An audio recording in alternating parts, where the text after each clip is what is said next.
There's loads of great stuff in this episode, but listen, before we get going, I would love it if you could subscribe, but as well as that, just hit the notification bell as well, because as soon as there's a new episode or something fresh from all of us, you will get it first. But for now, grab a pen and paper, because I think you might need to make some notes on this episode. It's full of brilliant takeaways. Enjoy. Here we go. Steph Houghton, hello. Hello. Thanks for being with us. Let's get straight into it then. What is your definition of high performance? I think performing at a level consistently every single day. I think for me, being a part of a team, I think the only thing that you can control is how you perform. And I think you can't just turn that performance on and off. I think it's all about what you do during the week and then what you do during the month, then the year. I think that's what I've learned over the last few years, is that it's not just about performing on one day. You have to consistently do that throughout the season and throughout the year. So you say you've learned that over the last few years, Steph.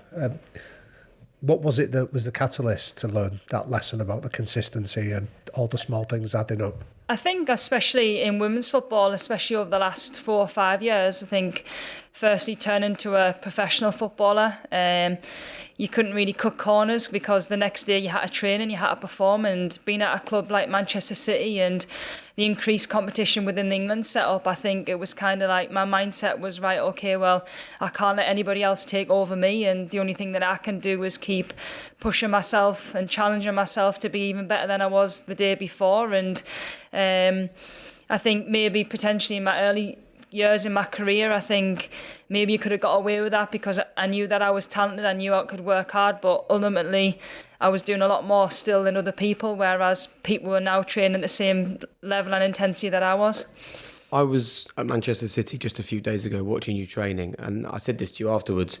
You and Ellen White, who are the two most experienced players in the team, in my opinion, were the two most dedicated and committed trainers in the team. But what really sort of stays with me is that after training, the rest of the players went in.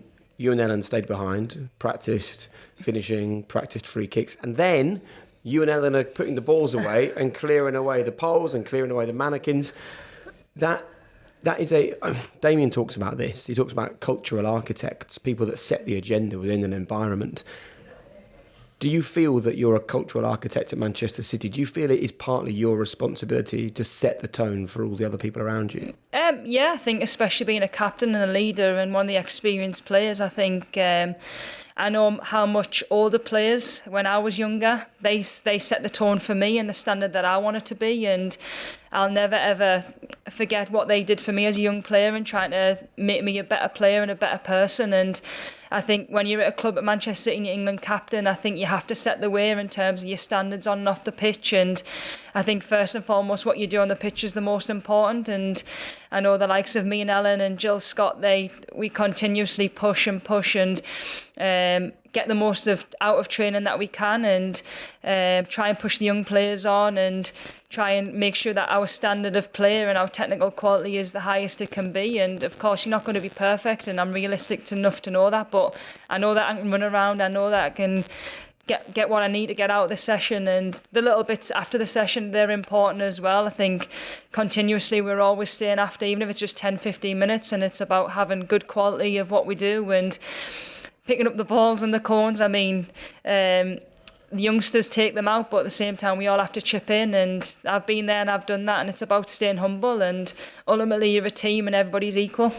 So given that this podcast is around our listeners understanding how to achieve high performance, if you had somebody in your squad that wasn't quite at that level of high performance, how would you help them beyond setting an example? How would you help them make that transition? I think obviously if I look at myself as a leader, I am one of them people that does set the example in terms of my professionalism on the pitch and off the pitch. I like to do all my recovery stuff and do the best that I can for the team and for myself. And I think it's always about having them conversations and that communication. I think as a youngster, they like to know that they're doing well, but at the same time, I think you've got to balance it out with, okay, you can maybe do better, or why are you eating that for? Are you going to go and do your ice bath? I think it's kind of like maybe them not recognising what they're doing. And I think it takes you until you're a little bit older to kind of have that self-awareness of the things that you can do to help performance and improve yourself as a player and a person, but also for us as older players is to go, well, actually, we've been there and done that. We've had that experience of maybe missing out on these little things, and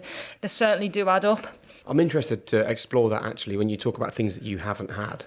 How important is it for you now in the elite environment that you operate in at Manchester City to have gone through that journey of really getting involved in a sport that wasn't even professional when you first started? It's crazy when I think about it. I think obviously when I first started playing football there was no girls teams, and my first ever team was my school team, which was me and my best mate and my cousin Amy. We were part of this team that was full of boys, and we just wanted to play football. And first getting scouted for Sunderland, where we were only training once a week, we weren't even playing games, and then it's seen so many developments over the amount of years that I've been playing football.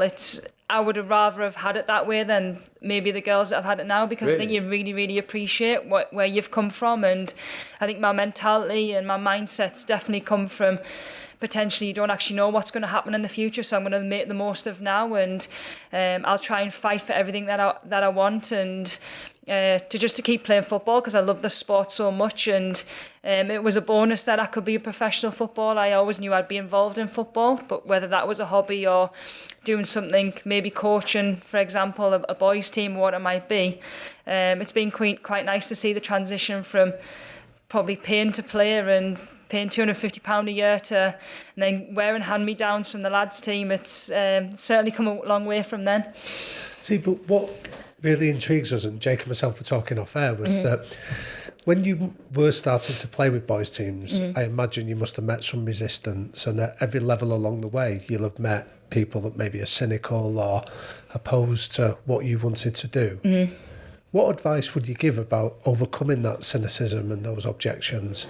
Yeah, you're right. I think obviously a girl playing football probably when I was younger wasn't really heard of, and I think when you're a little bit good as well, I think people have a tendency to be a little bit jealous, and you may be starting ahead of their son. And I think I was good enough to have the family that I have around us, because it could have been easy for them to just go, right, okay, well, you're not playing, we don't want you to feel the way that you do. But actually it was like, well, go and prove them wrong then. Like, actually, how did you feel when you were walking out onto a football field as a young person alongside your school friends, every single other player is a boy apart from you? Like, that takes real bravery, I think, at a young age to do that. Yeah, you feel quite intimidated, I think, because you know that people are watching and thinking, why is she playing? And God, how come she's playing instead of a boy, or whatever it might be? And I think it was just kind of like, I just loved it so much. I was just like, well, actually going to prove that I'm probably going to be better than him anyway. And I think it gave us that motivation to be even better than I probably was back then. And yeah, probably brave is the right word. I think, especially at that time, I think it was probably an unknown, and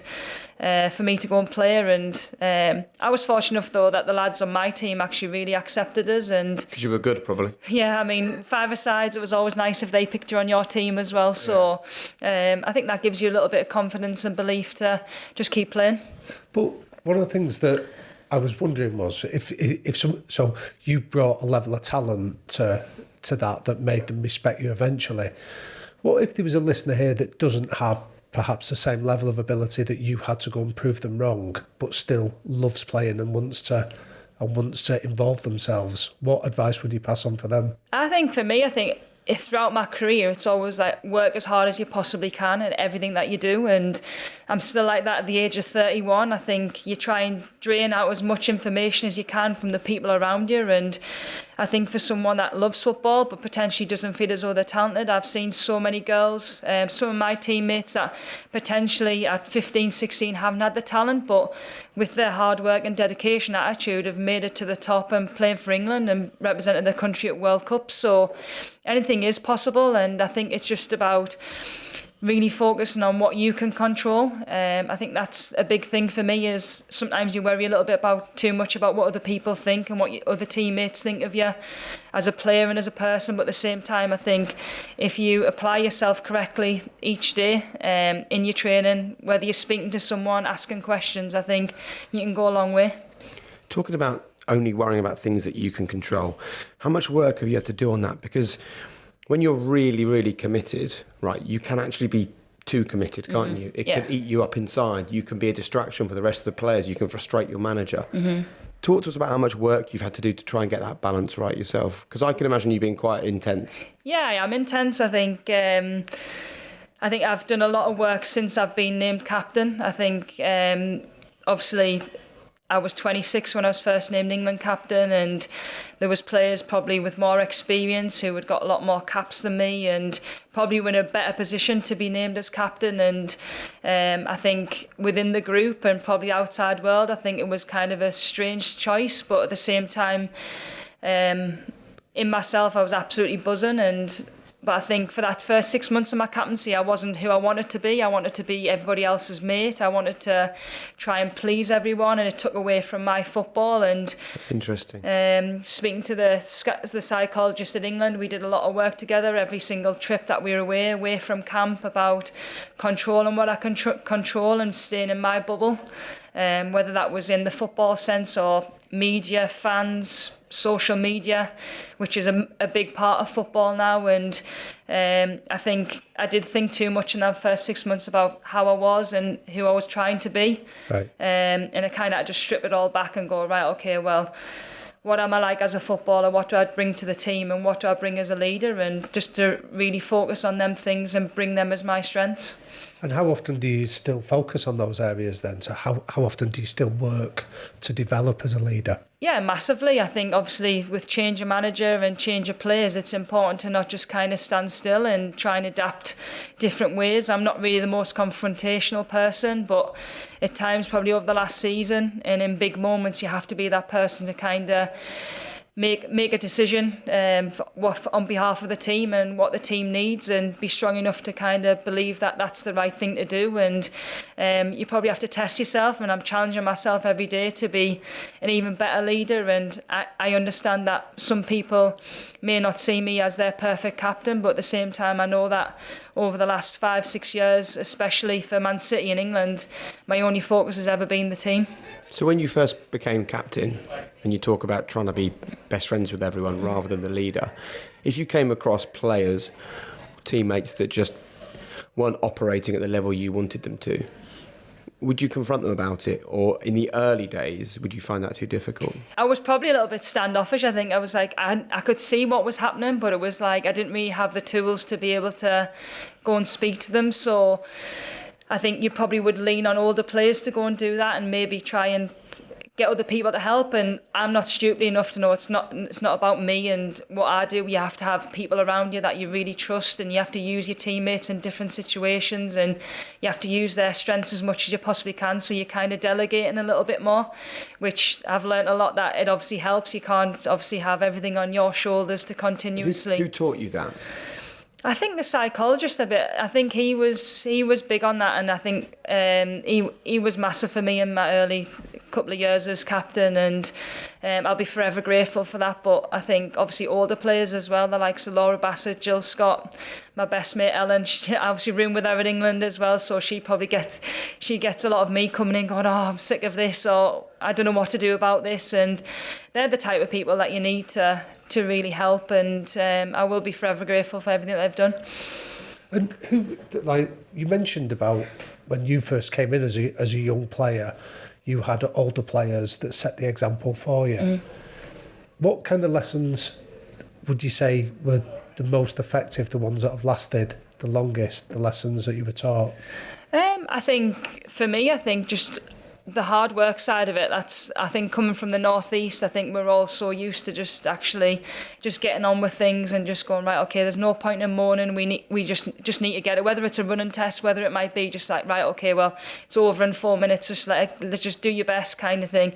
But I think like the listening side of thing, I think people coming around and giving your arm around the shoulder and listening to what they say, I think it's priceless, especially those players that have been there and done it. I can always remember Kelly Smith on my first ever day in England camp. I was 16, I was going in, I'd just been called up off standby, so nervous, and she was the first person to come over and just go, if you need anything, I'm here, just come and ask questions, just go and enjoy it. And I think football's obviously a short career, so enjoying that moment as well. I think you've got to just give it everything every single day, really. And when you talk about the work done with the psychologist who sort of helped you to lead people better, what can you think back to what that sort of original advice was that you got, or whether there was that light bulb moment where you sit down with them and they take you down a path you'd never even considered? Because I think one of the frustrations for me is that as a nation, we just don't talk enough. You know, people aren't open to going and seeing psychologists and trying to look for self-improvement because it's a bit scary. No, of course. I think Adam used to chase us down in camps. He's like, have you got an hour now? And I'm like, no. And he's like, well, you have. Then? Yeah, I mean, I was a little bit standoffish, and that's the type of person I am. Away from the pitches, I don't really open up too much, and I like to think that people think that I'm quite strong and whatever, but there's obviously some little bits where I know that by talking about it and after talking about it, I'm thinking, I feel so much better now that somebody actually knows. And I think when you're in them types of leadership roles, it's quite hard to maybe open up and show a little bit of weakness, because you've been given a role that probably means a lot to you and you want to do it to your best. But I think ultimately, he broke us down quite slowly, but at the same time, it got to the point where the meetings weren't an hour and a half long, 2 hours. They got to the point where they're like 20 minutes, and they're like, right, okay, what's your focus today? We've got a quarter-final tomorrow. What you're going to do, what you're going to do to affect the game, and what you're going to do for the team, and what's your messages throughout the next few days. Okay. So can I ask, in terms of the culture, that because you've been through a fascinating transition from Hope Howell when you first came in, through to Mark Sampson and now Phil Neville, what would you say has been the big cultural differences on that journey that you've identified? I think, especially going from Hope to Mark, I think when Mark first came in, I think he was all about the team and what the squad do. It wasn't just about the 11 on the pitch, it was about the 23 and making everybody feel valued and having real family feel, and that's similar to what Phil is now. I think because the competition got so much greater over that period in comparison to Hope, it was always about how we can utilise 23 players rather than back in Hope's squad. It was, you could pretty much name the team every single week because maybe the competition wasn't as far spread as it is now. So I think you have to ultimately make sure you get everybody on board, and everybody does have a part to play, and the amount of tournaments that we've been in, and everybody has their moment at some point in a tournament, and that's been evident over the last couple of World Cups and Euros as well.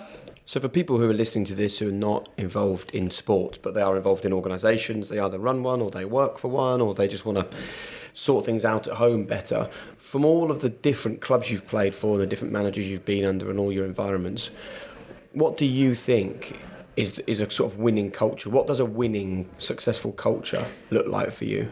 I think everybody knowing that they play a part. I think everybody knowing what their role is in that specific, whether it's a team, an organisation, whether it's at home. I think it is important that you really believe that you have a part to play, and ultimately sometimes it might not go as well as what you think, but at some point when you're needed, you need to be ready to play that part. And I think that there's a massive honesty thing. I think you need to be really honest with each other, and you need to have them honest conversations. If maybe someone's not really pulling their weight, you've got to be able to, right, okay, act on it quickly rather than let it kind of boil over. And I think that's probably more apparent in women's sport than it is in men's. I think men probably cut the chase straight away and just go, right, okay, well, you don't need to be like that, whereas maybe women could be potentially a little bit better at sorting out them problems there and then, so it doesn't fester on further on. And what about fault versus responsibility? We talk about that quite a lot on this podcast, because the number of times that people don't either achieve what they want or they don't have what they want in their life, and they manage to find a fault, a reason for it, right? Mm-hmm. Quite often things happen to people that is not their fault. You will know exactly how this feels. There are things in your life, it's not your fault, right? Yeah. Certain things have happened, but it's actually still your responsibility to process it, deal with it, and move forward through it, isn't it? And all too often, I think people focus too much on the fault, not enough on the responsibility. Yeah, massively. I think for me, going through all the teams that I've played for, I think you obviously see instances of that, but I think growing up and learning a lot and you see what happens, I think it is about trying to get them processes right and making sure that you actually go, right, okay, well, I maybe can't change that right now, but actually I can change something else, and trying to figure out what that is you can change. And I think, like what we said before, having them conversations, whether it's with your closest people, it might not be with people that you work with. I think it's just making sure that you actually go, right, okay, well, at some point, having that self-awareness that you can't continuously blame everybody else. At some point, you have to be involved in that process. So who does that for you then? So who calls you out if you ever find yourself pointing the finger or absolving yourself of responsibility? My husband, for one. No, I mean, I think the biggest person, probably the biggest influence in my life is my dad. I think if I was to have a moan after a game, he'd be like, come on, Steph, like that wasn't a good pass. What you on about? Like, come on, you just need to be better at that bit. Like, you sort your stuff, you do your job, and let everything else take care of itself, whether it's the manager, Nick or Phil or whoever it might be. And I think players around you as well. I think obviously I lean on Ellen quite a lot. She'd have that honest conversation if I've had a bit of maybe emotional moment. She'd be like, well, it did happen like this, Steph. And I'd like to think that I would be the same for her or my other teammates as well. And you take criticism? Yeah, I mean, look, I'm a bit of a perfectionist, so to have that criticism, it probably makes us more determined to make sure that doesn't ever happen again. And I think you kind of want to have that perfect game, and I'm realistic enough to know that doesn't happen, but at the same time I want to try and get as close to perfect as I can. So what was if you think back to these moments then of people coming in and making a difference for you by being honest, what's been the single most important bit of feedback you've ever received from somebody? Oh God, that's a hard one.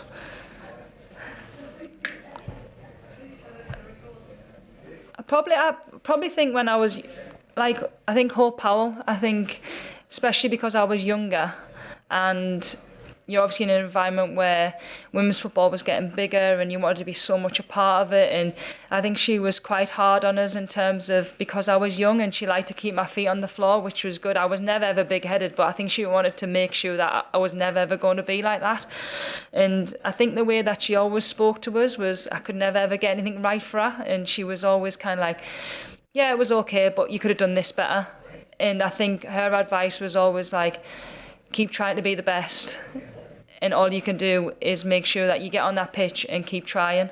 I bet you hated that at the beginning though. Yeah, I mean, I'm stubborn as well, so I was like, right, okay, I'm trying my best. I've just been called up to an England squad. I really want to be the best. I want to be in the squad. I want to be, whether I was playing right back or midfield then, you wanted to try and make an impact, and you don't like hearing it, but at the time I'm probably a bit of a person that reflects an hour later and go, right, okay, well, she was right, to be honest. I think in that moment I probably got a bit emotional, and when you go back home you're like, right, okay, logically that was the right thing for me at the time, and obviously worked a little bit, yeah.